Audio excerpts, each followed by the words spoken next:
You couldn't do it, could you? I make a video on David Blaine's 2-card Monte, and you just have to request a tutorial. You sitting there with your Mountain Dew covered fingers and your disgusting Dorito breath. It's fine, it's what I'm here for. I'm a professional virgin, and I'm here to show you my variation of the 2-card Monte. Now, of course, I'm using my own deck of playing cards, the Missing Piece deck, available now. As a matter of fact, we're selling uncut sheets, signed and numbered, limited. If you want to get a little piece of the pie before they're gone and gone forever, you should check out the link down below. In the video, I mentioned that the 2-card Monte as performed by David Blaine is not my favorite variation because it needs an extra phase. You need to establish the switch, the concept of a switch with the participant beforehand.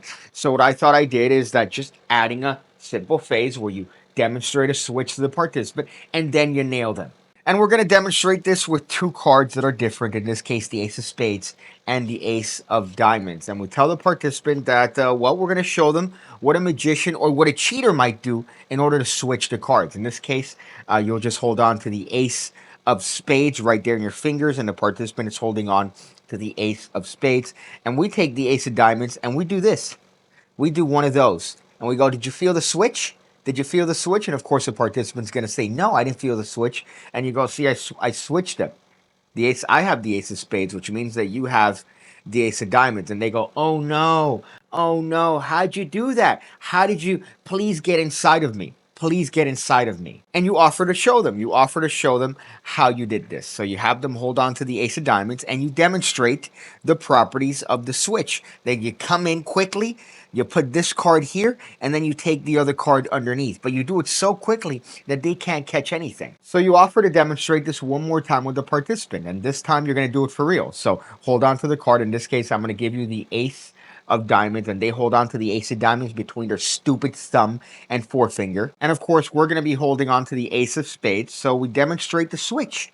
We demonstrate the switch. And now we ask the participants whether or not they think the Ace of Spades is on top or on the bottom. And of course, the participant can answer anything they want, and it doesn't matter because they are the jokers.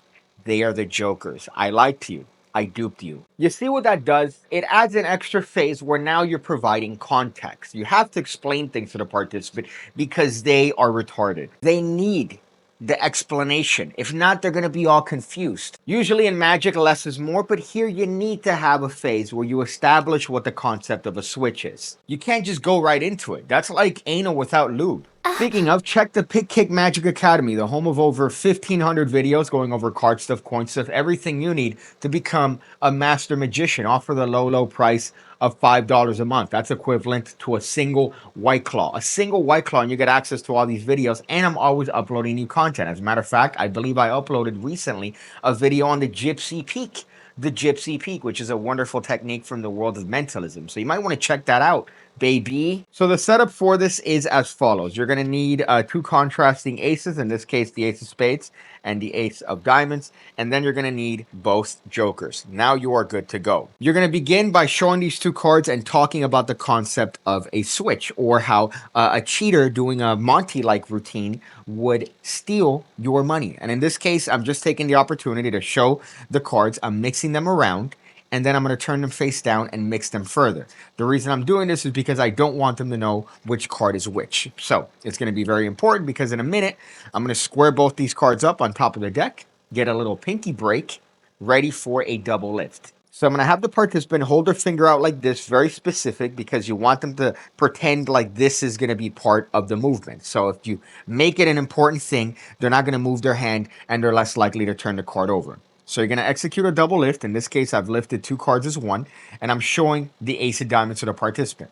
I'm going to turn this double over, and I'm going to very precisely place it in that position between their thumb and between their forefinger. You want to be precise about this, again, because you don't want them turning the card over, so you want to make it seem like it needs to be in this position. Now, at this point, remember, they're holding onto this card in their hand. My hands are free, so my right hand, I'm just going to take the top card and bluff it. I'm just going to go, and I'm going to take the Ace of Spades, and watch. I'm going to show you the switch. So I'm not doing any sort of duplicate. I'm just looking at this card to myself and saying the Ace of Spades, and then I'm going to carry on. And they're holding onto the card like this, remember? And all you're going to do is take the card that you just miscalled as the Ace of Spades, really it's the Ace of Diamonds, and you're just going to do this. You're going to do a rapid action pretending like you switched the cards. Really, you haven't done anything. And you go, see, did you feel that? No, you did it. I just switched the cards. So I have the ace of diamonds, which means that you now have, and of course, you wait for them to turn it over, and now they see that they have the ace of spades. Now, at this point, you could either choose to get ready with the jokers, or you could wait till after the demonstration of the switch itself. But what you need to do is you need to take these two jokers, and you're just going to turn them to a face-up position against your body. That's it. You could do this while the participants are holding onto the cards. You could place the cards in a participant's hand, and you could just very simply turn these cards over to yourself. You're not really making it a move. You're doing it on the offbeat. Remember, they're reacting to this right over here. So this is a magic moment. They're reacting to that. So all you have to do is just get these jokers to a face-up position and just do it in a way that's a little bit sneaky. You could do this against your body, just like this, as they're reacting to the cards. You could, as you take the cards back from them, you could just simply do it to the side of your body. But ultimately, you need these jokers face up on top of the deck. And now you're going to demonstrate what a switch is, or what this switch is. So you're going to get them back in that position, and you're going to demonstrate what you did. So you say, oh, I'm going to do it in slow motion. I'll show you exactly what I did. See, you take the ace of diamonds, and then I come in with the ace of spades. I leave the ace of spades, and I take the ace of diamonds. But I do it so quickly that you don't feel it. So you demonstrate the switch, and you demonstrate it supposedly how you did it. So now you're going to get them with the joker reveal. Now, the best part about this is that you don't need any sort of top change, because the triple lift has got you covered. So you're going to take back the cards, and you're going to have the participant place their hand back in that position, and you're going to be precise again. You say, don't move. I'm going to do the switch again, but I'm going to do it at speed. And here, I'm just going to execute a switch. So I'm going to take these cards and place it on top of the deck. I've already taken an opportunity to get a pinky break below the lowermost joker, and now I'm going to take the ace of diamonds and place it on top as well. So at this point, you're going to lift all these cards up as one. Now, if you want to make your life easier, you're going to need to get a pinky break below this ace of diamonds for later. However, it's completely optional. If you want, you could just pull up in the back. But for now, let's just assume that we're going to get a pinky break right there below the ace of diamonds. We're then going to take the ace of spades and give it the exact treatment. However, remember, you have both jokers hidden underneath. So now I'm going to turn the ace of spades face down, and I'm going to hand it to the participant to place it between their hands like this in this position. If you kept the pinky break right now, it should be easier to do a triple lift, which is exactly what you're going to do. You're going to lift those three cards up as one and show the ace of diamonds. So right now you've been very fair. You've shown them the ace of spades, you've shown them the ace of diamonds, and you're going to turn the triple over again. This time you're going to demonstrate the switch, again, pretending like we've switched the cards, and you're going to ask them which one is on top and which one is on bottom without looking. Of course, at this point, everything is done. They have the jokers in their hands, and you don't have to do anything involving a top change or any sneaky action. You could, of course, wait for their answer and then show them that they're wrong and let them know that they're wrong because they're insignificant. So a number of things change in the handling. Usually you're doing a double lift and you're doing a top change on the offbeat. Here, you're not doing any of that.